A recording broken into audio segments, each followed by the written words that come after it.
बेटा, तुम यहीं आसपास रहते हो क्या? हाँ जी अंकल जी बताइए। मेरे पास तुम्हारे लिए एक काम था। हाँ जी बोलो। मेरे सामने वाला ही फ्लैट है। हर हफ्ते शनिवार और मंगलवार को मुझे और मेरे बेटे को शांति नगर लेकर जाना और वहां से वापस भी आना है। अच्छा, रुकना भी पड़ेगा वहाँ पे? हाँ, करीब 3 घंटे। ठीक है अंकल जी, चल लूँगा मैं। 800 रुपये लगेंगे। बेटा, मैं 500 रुपये दे पाऊंगा। अंकल जी 500 रुपये में तो नुकसान होगा ना मेरा। अब देखो रुकना भी होगा मेरे को, है मेरा पूरा दिन निकल जाएगा। 700 से कम में नहीं चल पाऊंगा मैं। बेटा मान जाओ, मैं 500 रुपये ही दे सकता हूँ बस। चलो ठीक है, फिर एक काम करते हैं, मैं रुकूंगा नहीं, आपको छोड़ दूंगा, फिर ऑटो चला लूँगा थोड़ी देर, फिर उसके बाद जब आपको आना होगा तो आप कॉल कर देना, मैं आ जाऊँगा। हाँ हाँ, ठीक है, चलेगा। ठीक है। शांति नगर में कहाँ जाना है वैसे आपको? DK hospital. आप डॉक्टर हो क्या? नहीं बेटा, मेरे बेटे की किडनी खराब है। उसे हफ्ते में 2 दिन डायलिसिस के लिए हॉस्पिटल ले जाना पड़ता है मुझे। ओह अच्छा, कितने बजे आऊँ फिर मैं? दोपहर 1 बजे। ठीक है अंकल जी, आ जाऊँगा मैं फिर। मैंने बहुत ऑटो वालों से पूछा, लेकिन 500 रुपये में चलने को कोई तैयार ही नहीं था। हाँ अंकल जी, दूर है ना वो, इसलिए कोई माना नहीं होगा, पर कोई नहीं, जब तक आपको मेरी ज़रूरत है मैं आ जाऊँगा। ठीक है, शुक्रिया बेटा।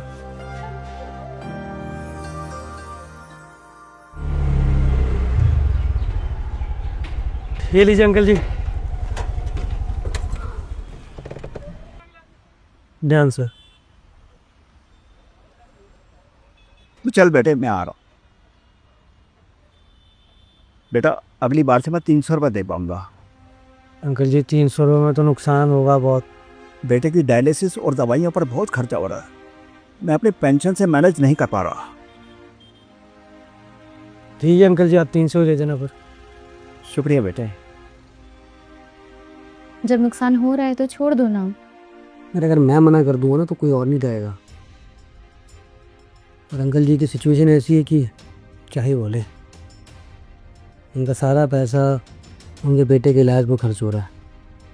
उनका बेटा बचेगा भी या नहीं? चांसेस तो बहुत कम है यार। पता है अंकल जी का कोई और है भी नहीं, खुद अकेले धक्के खाते रहते हैं हॉस्पिटल में। कितनी बार तो मुझे बैठना पड़ता है उनके साथ ताकि उनको हिम्मत दे सकूं। समझ नहीं आ रहा यार, क्या करूं क्या ना करूं। मत छोड़ो, कुछ चीज़ें पैसों से बढ़कर होती हैं।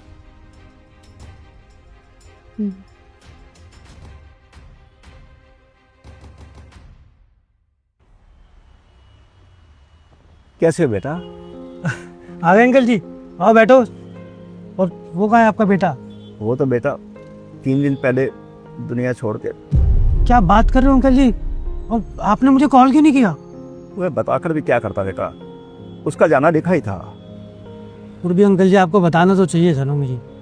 माफ़ कर देना बेटा, अब तुम्हें आने की ज़रूरत नहीं होगी। तुमने मेरे लिए बहुत नुकसान झेला है, अब और नहीं झेलना पड़ेगा। बहुत मदद की है तुमने मेरी। मैंने तो तुम्हें कभी रुकने के लिए बोला भी नहीं था, और फिर भी तुम रुके ताकि मैं अकेला ना पड़ जाऊँ। तुम्हारा जितना भी शुक्रिया करूँ कम है बेटा। अंकल जी क्या बोल रहे हो आप, छोड़ो ये सब। बहुत अच्छे इंसान हो तुम बेटा, भगवान तुम्हें सारी खुशियाँ दे। अच्छा चलता बेटा।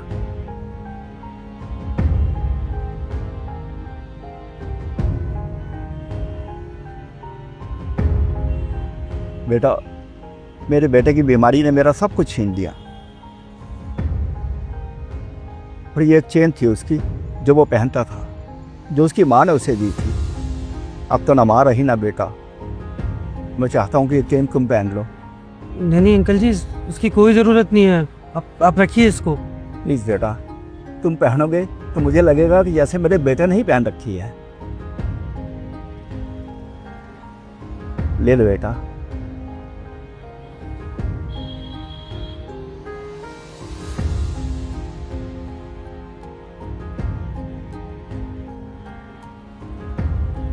देखो अंकल जी, बहुत अच्छी लग गई बेटा। ज़िंदगी में कभी भी किसी भी चीज़ की जरूरत पड़े तो एक बाप की तरह मुझे याद कर लेना।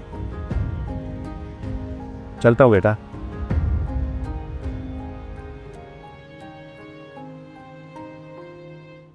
छः साल का था मैं जब पापा मुझे छोड़ के चले गए थे। आज जब उन्होंने बोला ना कि अपने पिता की तरह याद करना, तो लगा पापा होते तो ऐसे ही बोलते। तुम सोच नहीं सकती हो कि मैं कैसा महसूस कर रहा हूँ। क्या लग रहा है मुझे? इसलिए तो बोलते हैं कि कोई भी मदद कभी बेकार ही नहीं जाती। ये छोटी सी मदद ने एक रिश्ता ही बना दिया मेरा।